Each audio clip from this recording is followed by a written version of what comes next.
ప్రియుడా నా ప్రియ యేసు, నా వరుడా పెళ్లి కుమారుడా, నా ప్రియుడా నా ప్రియ యేసు, నా వరుడా పెళ్లి కుమారుడా, ఎప్పుడయ్యా లోక కళ్యాణం. మన రక్షకుడును ప్రభు అయినటువంటి యేసుక్రీస్తు నామమున ఈ యొక్క కార్యక్రమం చూస్తున్న మీ అందరికీ కూడా నా హృదయపూర్వకమైన వందనాలు తెలియజేస్తూ ఉంటున్నాం. ప్రియులరా, మీ అందరి కోసం కూడా మేము ప్రార్థిస్తున్నాం. మీలో కొంతమంది చేస్తున్న ఫోన్స్ని బట్టి మరి ప్రభువుని మేము స్తుతిస్తూ ఉంటున్నాం. అలాగే ఈ యొక్క కార్యక్రమాలు మరి అనేక మందికి సువార్త అందించాలని ఒక ఆలోచనతో ప్రారంభించాం. వ్యక్తిగతంగా మేము సువార్త చెప్పలేకపోయినప్పుడు కూడా ఈ టీవీ మాధ్యమం ద్వారా మరి సువార్త అందించాలని ఒక ఆలోచనతో ప్రియులరా 2011 నుంచి కూడా మేము ఈ యొక్క కార్యక్రమాలు జరిగిస్తున్నాం. ప్రభు కృపను బట్టి ఇంతవరకు కూడా ఎటువంటి ఆటంకాలు లేకుండా కార్యక్రమాలు ఆగిపోకుండా ప్రభు మరి నడిపించాడు. ప్రభుకి స్తోత్రాలు చెల్లిస్తున్నాం. అలాగే ప్రభు రాకడ వరకు కూడా ఈ కార్యక్రమాలు కొనసాగించాలని మేము ఆలోచన కలిగి ఉన్నాం. మీరు ప్రార్థన చేయండి. ఈ కార్యక్రమాలు మీకు ఆశీర్వాదకరంగా ఉంటే మీ యొక్క అభిప్రాయాలు, మీ యొక్క సూచనలు మాకు తెలియచేయండి. అలాగే మీ యొక్క ప్రార్థన అవసరతలు ఏమైనా ఉన్నట్లయితే స్క్రీన్ మీద మా ఫోన్ నెంబర్ కనిపిస్తుంది. మరి ఆ నెంబర్కి మీరు ఫోన్ చేస్తే మీకోసం మేము ప్రార్థించగలుగుతాం. ప్రార్థన చేసి కార్యక్రమాన్ని ప్రారంభించుకుందాం.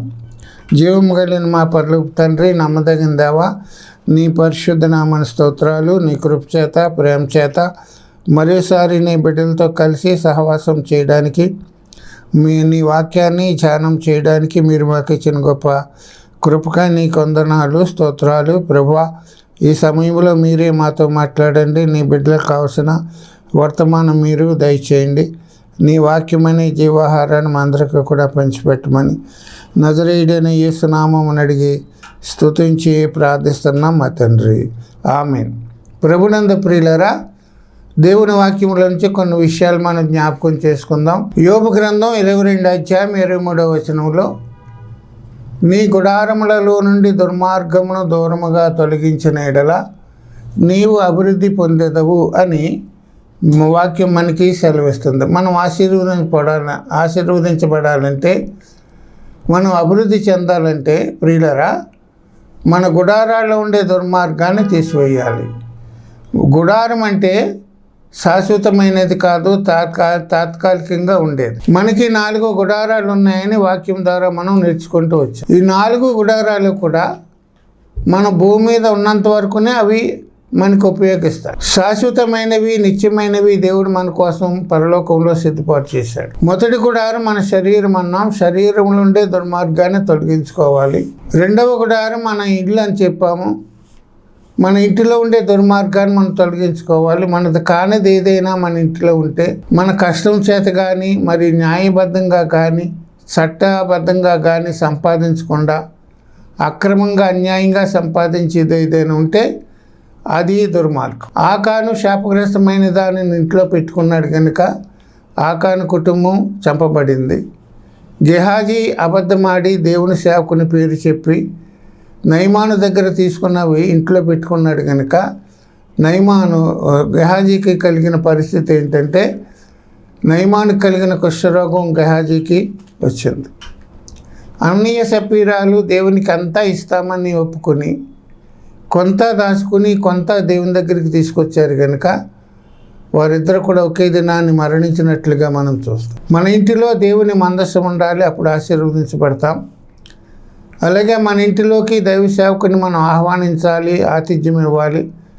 దైవ సేవకుని మనం చేర్చుకుంటే మన గృహాలు ఆశీర్వదించబడతాయని మనం చెప్పుకుంటూ వచ్చాం. 3వ గుడారం అనేటువంటి దేవుని మందిరం గురించి మనం నేర్చుకుంటున్నాం, అది ధ్యానం చేస్తున్నాం.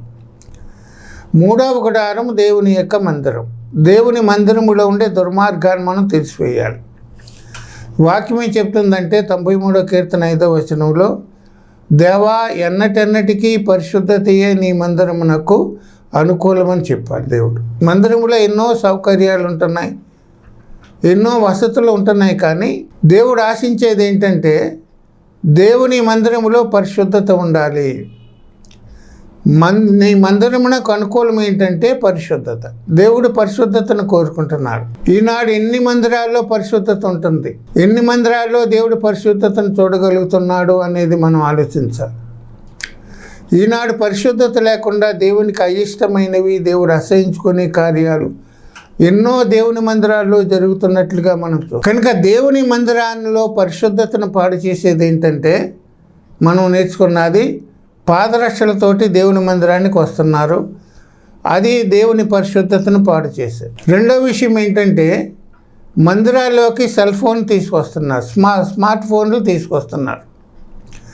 ఫోన్లు తీసుకొచ్చి మాట్లాడుకుంటూ, లేకపోతే మరి ఏమేమో చూస్తూ, కార్యక్రమాలు చూస్తూ దేవుని పరిశుద్ధతను పాడు చేస్తున్నారు. ఫోన్ ఎటువంటిదంటే జల్లిడి లాంటిదని చెప్పాలి. జల్లిడ మంచిదాన్ని కిందకి దింపేస్తుంది, చెడ్డదాన్ని పైకి ఉంచుకుంటుంది. అలాగే ఫోన్ కూడా మంచి విషయాలన్నీ కూడా మనం వదిలిపెట్టేస్తాం ఫోన్లో, చెడ్డ విషయాలన్నీ కూడా మనం మరి దాన్ని వినడానికి చూడడానికి ఇష్టపడతాం. మూడవది ఏంటంటే, దేవుని మందిరంలో ఈనాడు విగ్రహాలు ఉంటున్నాయి, ఫోటోలు ఉంటున్నాయి, బొమ్మలు ఉంటున్నాయి. దేవుని మందిరంలో పరిశుద్ధతను పాడు చేసేది విగ్రహాలు. దేవుడు అంటున్నాడు, భూమి మీద కానీ, భూమి క్రింద కానీ, నీళ్ళు కానీ, ఆకాశం మందు కానీ ఉండు ఏ రూపాన్ని కూడా నీవు పూజించకూడదన్నాడు. దేవుని యొక్క దైవత్వాన్ని, దేవుని యొక్క మహిమను ఒక రూపానికి వారు తీసుకొస్తున్నారు. అది విగ్రహారాధన. చాలామంది మన ఫోన్ చేసి, అయ్యా మరి యేసుప్రభువారి ఫోటో కదా మేము పెట్టుకున్నామని అంటే, అది కాదమ్మా, యేసుప్రభువారు అలాగున్నాడని మీకు ఎవరు చెప్పారు? యేసుప్రభువారి ఫోటో ఉన్న అది విగ్రహారాధన అని చెప్పడం జరిగింది. కనుక మందిరంలో విగ్రహాలు కానీ, దేవుని ఫోటోలు కానీ, మరి బొమ్మలు కానీ ఉండకూడదని నా అభిప్రాయం. అది విగ్రహారాధన, అది దేవుని పరిశుద్ధతను పాడు చేసే. కనుక ప్రియులరా, దేవుని మందిరంలో ఉండే దుర్మార్గతను మనం తీసివేయాలి. దేవుని మందిరంలో మనం అందరం వెళ్తున్నాం, కానీ దానిలో ఉండే దుర్మార్గతను మనం గుర్తించలేకపోతున్నాం. ఆ దుర్మార్గతను మనం తీసివేసుకుంటేనే కానీ మనం అభివృద్ధి చెందం, ఆశీర్వదించబడమని వాక్యం మనకి తెలియచేస్తూ ఉంటుంది. గమనించండి, ఈనాడు చాలామంది బైబిల్, కీర్తన పుస్తకాలు బదులుగా సెల్ ఫోన్ పట్టుకెళ్తున్నారు. ఒక విషయం మీరు గమనించండి, మీరు పనిచేసే ఆఫీసుల్లో, మీరు పనిచేసే స్థలాల్లో సెల్ ఫోన్ని అలౌ చేస్తారా? రిసెప్షన్లోనే సెల్ ఫోన్ డిపాజిట్ చేసి మీరు పనులకు వెళ్తారు. మీరు పనిచేసే ఆఫీస్లోనే సెల్ ఫోన్ని అలౌ చేయకపోతే దేవుని మందిరంలోకి మీరు ఎలా తీసుకొస్తారు? దేవుని మందిరం అంత చులకనైపోయిందా? అంత తేలికైపోయిందా దేవుని మందిరం? గమనించండి ప్రియులారా, దేవుని పరిశుద్ధతను మనం పాడు చేయకూడదు. తెలిసి కూడా మనం ఈ విధంగా ప్రవర్తిస్తున్నాం, అది క్షమించరాని నేరం. అది కనుక ప్రియులారా, దేవుని మందిరం ఉండే దుర్మార్గతను మనం తీసివేయాలి. ముందుకు వెళ్దాం. దేవుని మందిరంలో ప్రియులారా, దేవుడు సొలొమోనుకి ఇచ్చినటువంటి వాగ్దానం దేవుడు ఇప్పటికీ కూడా నెరవేరుస్తున్నాడు. రాజైన సొలొమోను దేవునికి ఒక మందిరం కట్టించాడు.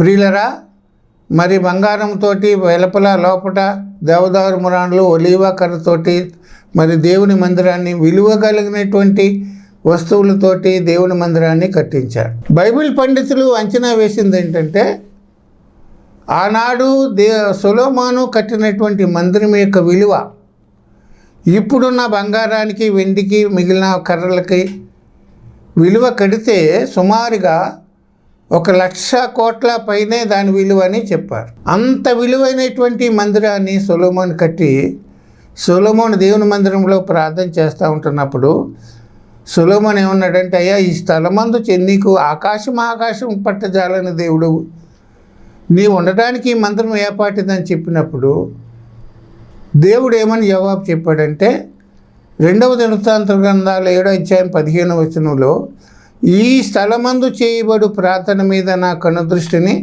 నిలుచును, నా చెవులు దానిని ఆలకించు. ఎవరైతే ఈ మందిరంలోకి వచ్చి, ఈ స్థలంలోకి వచ్చి ప్రార్థిస్తారో ఆ ప్రార్థన మీద నా కనుదృష్టి ఉంటుంది, ఆ ప్రార్థనను నా చెవులు ఆలకిస్తాయని దేవుడు సొలొమోనుకి ఇచ్చిన వాగ్దానం మనం చూస్తున్నాం. ఎవరైతే దేవుని మందిరంలోకి వచ్చి వారి యొక్క అవసరాల గురించి, వారి పరిస్థితుల గురించి ప్రార్థిస్తూ ఉంటారో వారి ప్రార్థన దేవుడు ఆలకిస్తానని దేవుడు చెప్పాడు. కనుక ఏ సమయం అయినప్పుడు కూడా, అది పగలైనా, రాత్రైనా, అర్ధరాత్రైనా, అపరాత్రైనా, ఏ సమయంలోనైనా మన దేవుని మందిరానికి వచ్చి ప్రార్థన చేసినప్పుడు దేవుడు ఆ ప్రార్థన తప్పకుండా దేవుడు ఆలకిస్తానని దేవుడు వాగ్దానము ఇచ్చాడని మనం గమనించండి. దేవుని మందిరంలోనే ప్రార్థన చేస్తే దేవుడు ఆలకిస్తాడంటే మనం ఎక్కడ ప్రార్థన చేసినా దేవుడు ఆలకిస్తాడు. అబ్రహాము పర్వతాల మీద ప్రార్థించాడు, దేవుడు ప్రార్థన ఆలకించాడు. సంసోను ఎక్కడ ప్రార్థన చేశాడంటే ఆ యొక్క ఫిలిష్తీయుల బంధించబడినప్పుడు ఆ దాగోను గుడిలో సంసోను ప్రార్థన చేశాడు, ప్రభువా నన్ను ఒక్కసారి జ్ఞాపకం చేసుకోమని. దాగోను గుడిలో ఉండి ప్రార్థన చేసినప్పుడు దేవుడు ఆ ప్రార్థన ఆలకించాడు.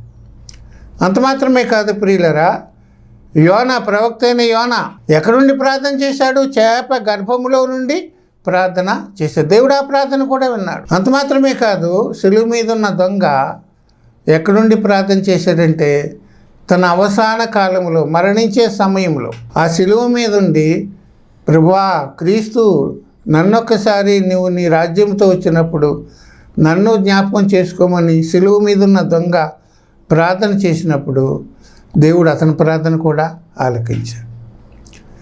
దేవుని మందిరంలో ఎవరైతే ప్రార్థిస్తారో వారి ప్రార్థన దేవుడు ఆలకిస్తాడు. మనం చేసే ప్రతి ప్రార్థన కూడా దేవుడు ఆలకిస్తాడు. కొర్నేలియుతో దేవుడు ఏమన్నాడంటే, నీ ప్రార్థనలన్నీ కూడా మేము విన్నాం అని దూత కొర్నేలియుతోటి చెప్పింది. మన ప్రార్థనలు ఎప్పుడూ కూడా వ్యర్థం కావు. కాకపోతే మనం ఏమనుకుంటామంటే దేవుడు ఉన్నాడో లేదో, జవాబు వస్తుందో లేదో మనం అనుకుంటాం. కానీ మనం ఎప్పుడు ప్రార్థన చేసినా ఆ ప్రార్థనలన్నీ కూడా దేవుని దగ్గరికి వెళ్తున్నాయి. యాకోబు దర్శనములో నిచ్చెన మీద పైకి ఎక్కుతూ దిగుతూ ఉన్న దేవదూతల్ని చూశాడు. అంటే పైకి ఎక్కే దేవదూతలు ప్రార్థన తీసుకువెళ్తారు, దిగుతున్న దేవదూతలు ఏం చేస్తారంటే ప్రార్థనకి జవాబులు తీసుకొస్తారు. కనుక ముందుకు వెళ్దాం. హన్నా తన సవిత అయినటువంటి పెనిన్నా, ఎల్కానాకి 2 భార్యలు, పెనిన్నాకి బిడ్డలు ఉన్నారు, హన్నాకి పిల్లలు లేరు. పెనిన్నా ఏం చేస్తుందంటే తన అక్క అయినటువంటి హన్నాను సూటిపోటి మాటలతోటి వేధిస్తుంది. నువ్వు సంతానం లేదు, నువ్వు గొడ్రాలివి, నువ్వు ఇలాగున్నావని చెప్పి సూటిపోటి మాటలతోటి ప్రతిదినం కూడా బాధిస్తూ ఉన్న పరిస్థితులు చూస్తున్నాం. అయితే ఎల్కానా హన్నాను ఎక్కువగా ప్రేమించాడు, 2 పాలు ఆమెకి ఇస్తూ ఉంటున్నాడు. గమనించండి, వారు షిలోహు మందిరానికి వెళ్ళారు. షిలోహు మందిరానికి వెళ్ళినప్పుడు తన బాధ అంతా కూడా భర్తకి చెప్పలేదు, కానీ తన పుట్టింటి వాళ్ళకి చెప్పలేదు, కానీ తన తోబుట్టీలకి చెప్పలేదు, కానీ ఇలా నా పిన్నెన్న నన్ను మాటల చేత వేధిస్తుందని తన బాధ ఎవరికీ చెప్పుకోలేదు. కానీ కనీసం తన భర్తకు కూడా చెప్పుకోలేని పరిస్థితుల్లో షిలోహు మందిరానికి వచ్చినప్పుడు హన్నా దేవుని మందిరంలో ప్రార్థన చేయడం ప్రారంభించింది. తన హృదయాన్ని కుమ్మరించుకుని హృదయ వేదనతోటి, భారముతోటి, ప్రభువా నా పరిస్థితి ఏంటి, నేను ఇలాగే ఉండిపోవాలా గొడ్రాలుగా, ప్రభువా నన్నొక్కసారి జ్ఞాపకం చేసుకోమని చెబుతూ ఏమంటుందంటే, నీవు నాకు ఒక మగపిల్లను దయచేసిన ఎడల ఆ పిల్లవాడిని మళ్ళా నీకే ఇచ్చేస్తాను, నీ పరిచర్యకే నీ సేవకే ఇచ్చేస్తానని హన్నా మొక్కుబడి చేసుకుంది. హన్నా చేసిన ప్రార్థనలో కొన్ని విషయాలు మనం గమనించాలి. హన్నా చేసిన ప్రార్థనలో ప్రియులరా, ఆమె ప్రార్థనలో స్పష్టత ఉంది. తనకి ఏది కావాలో అదే దేవుణ్ణి అడిగింది. బిడ్డలు ఇమ్మని అడగలేదు హన్నా. ఏ బిడ్డలా, మగబిడ్డలా, ఆడబిడ్డలా, ఎంతమంది అని తెలీదు. హన్నా చేసిన ప్రార్థనలో స్పష్టత ఉంది. నాకు ఒక మగబిడ్డని అని స్పష్టంగా దేవునితోటి చెప్పింది. చెప్పడమే కాదు కానీ ఆ గుడ్రాలనే నిందను తొలగించుకోవడానికి మగబిడ్డనిమ్మంది.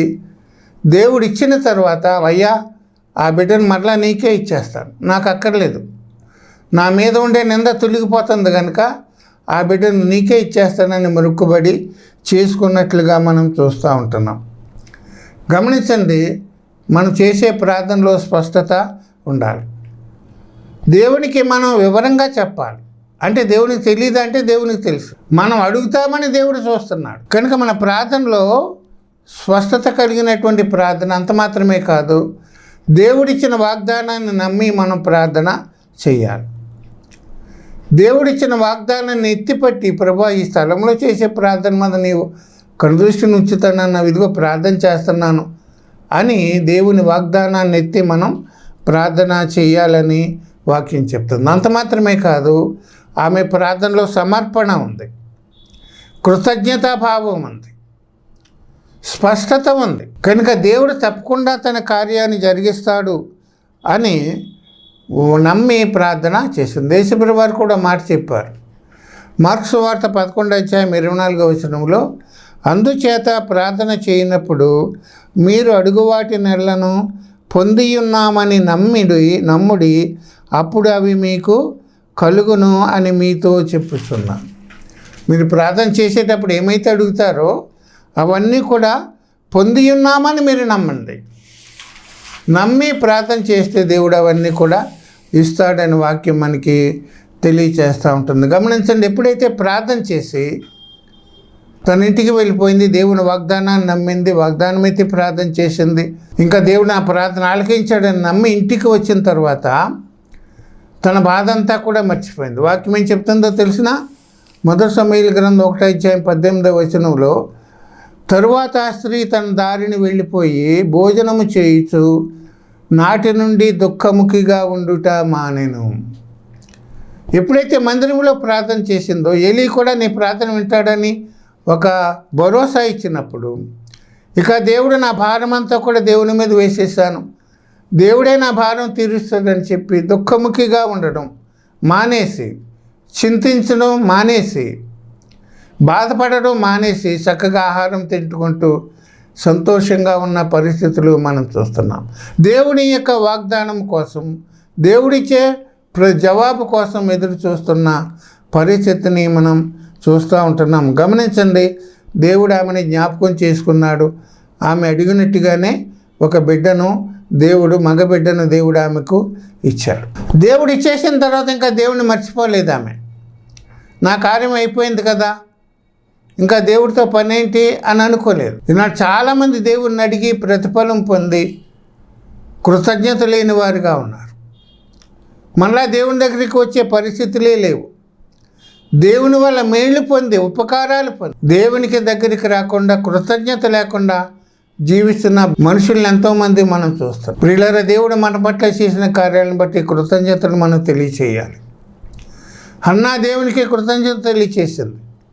చూడండి, 10 మంది కుష్ఠరోగుల్లో 10 మంది శుద్ధులయ్యారు, కానీ ఒకడు మాత్రమే యేసయ్య దగ్గరికి వచ్చాడు. అయ్యా, నన్ను బాగు చేసావు, నీకు వందనాలని చెప్పాడు. యేసుప్రభువు వారు ఏమన్నారు? ఆ 9 మంది ఎక్కడ? దేవుడు మన పట్ల చేసిన కార్యాలను బట్టి దేవునికి మనం ఎప్పటికీ కూడా రుణస్తులమే. దేవుని ఇచ్చినటువంటి ఆ రుణాన్ని మనం ఎన్నటికీ తీర్చుకోలేము. మన జీవితకాలమే సరిపోదు దేవుని రుణాన్ని తీర్చుకోవడానికి. గొప్ప రక్షణ ఇచ్చాడు మనకి. మన పరిస్థితులను మారుస్తున్నాడు, మన జీవితాలను మారుస్తున్నాడు. అటువంటి దేవుని పట్ల కృతజ్ఞత కలిగి మనం జీవించాలి. గమనించండి, ఆ యొక్క హన్నా పాలు మానే వరకు కూడా బిడ్డని ఇంటి దగ్గరే ఉంచుకుంది. పాలు మానిన తర్వాత మరలా శిలువ మందిరానికి వచ్చి ఆ బిడ్డను తీసుకుని వచ్చి ఏలీకి అప్పగిస్తున్నట్లుగా మనం చూస్తున్నాం. చూడండి, ఆ బొమ్మలో చూడండి, ఏలీ ఆ సమూయేలుని పిలుస్తూ ఉంటున్నాడు. మీరు ఆ బొమ్మలో చూడొచ్చు. మీరు హన్నా దేవునికి ఏదైతే సమర్పణ చేసుకుందో, ఏదైతే మొక్కుబడి చేసుకుందో, ఆ మొక్కుడి ప్రకారంగా దేవునికి తన కుమారుని ఇచ్చేసింది. చెప్పిన మాట ప్రకారంగా చేసింది కనుక దేవుడు మరలా ఆమెను ఆశీర్వదించాడు, మరలా ఆమెని జ్ఞాపకం చేసుకున్నాడు. 3 కుమారులను మరలా 2 కుమార్తెలను ఆమెకు ఇచ్చాడు. దేవుడు చెప్పినట్లుగా మనం చేస్తే దేవుని ఆశీర్వాదాలు మన ఊహకి అందవసలు, ఊహించలేం దేవుడు చేసే కార్యం. కనుక ఆ విధంగా మనం దేవుని దగ్గర మొక్కుబడి చేసుకున్నప్పుడు దానిని మనం తప్పకుండా చెల్లించాలి. ఆలస్యం చేయకూడదు, మర్చిపోకూడదు. కనుక ప్రియులారా, ఆ విధంగా చెయ్యాలి. దేవుని మందిరంలో ముందుకు వెళ్దాం. ఇంకా దేవుని మందిరంలో మనం ఉండే దుర్మార్గత ఏంటో మనం గమనించాలి.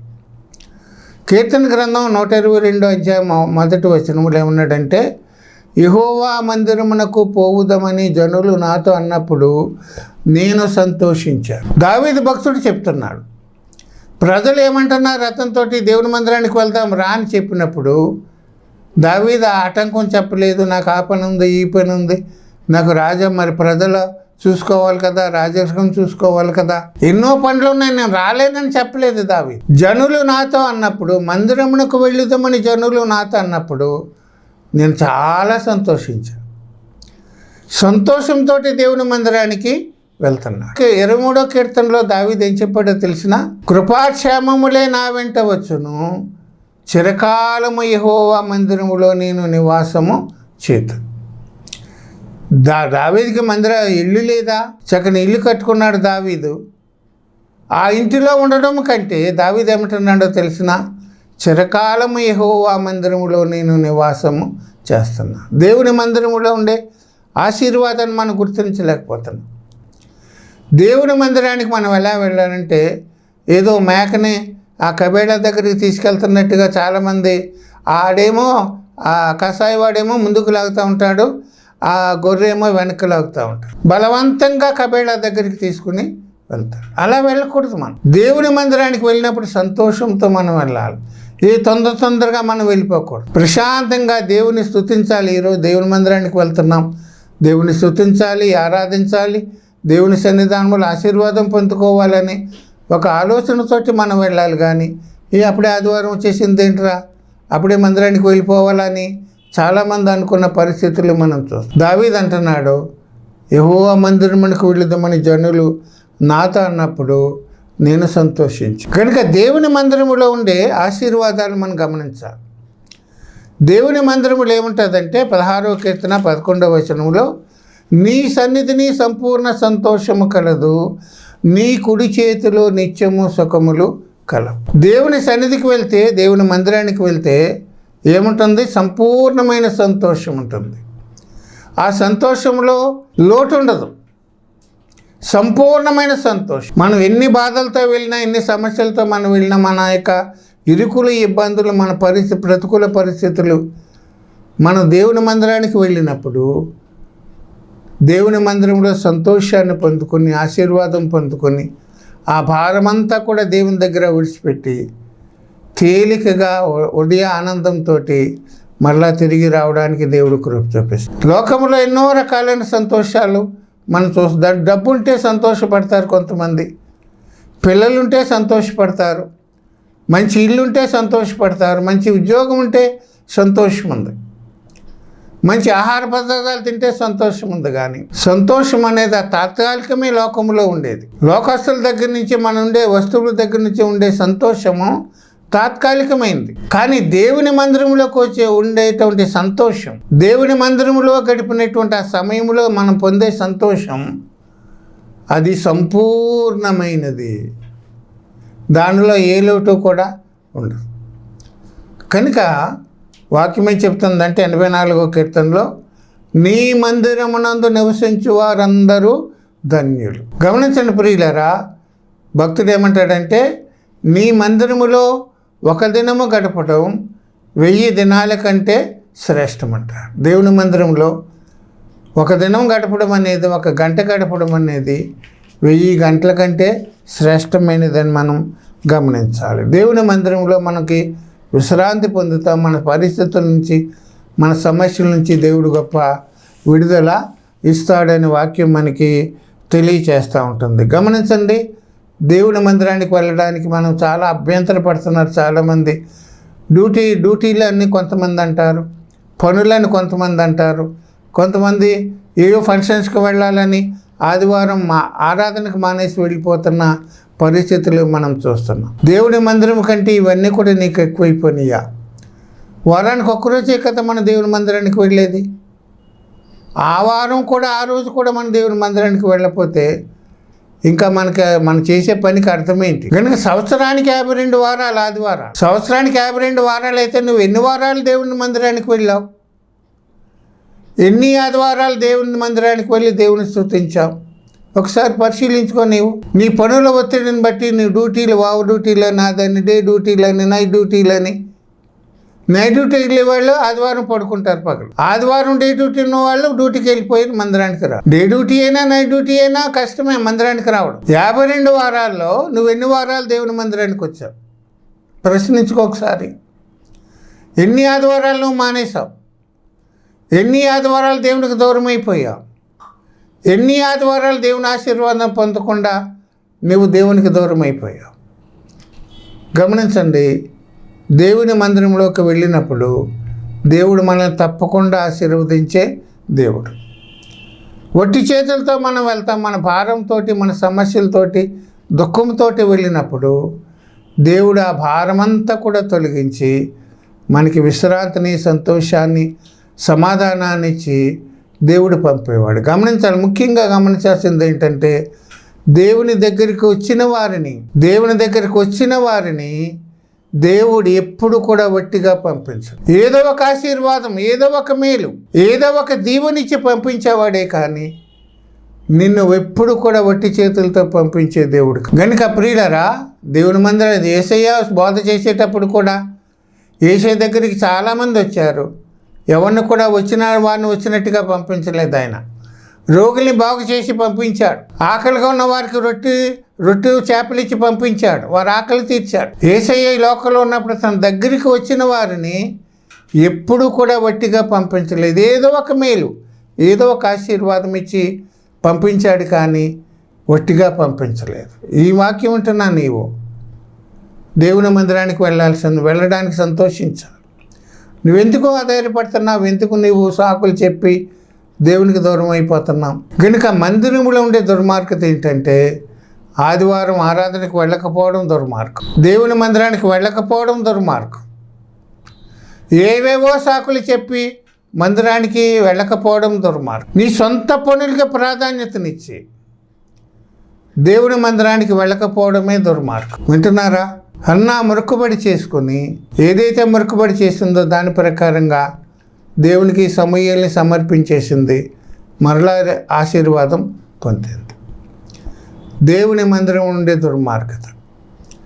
కనుక ప్రియులరా, ఈ విధంగా మన గుడారాల్లో ఉండే దుర్మార్గాన్ని తొలగించాలి.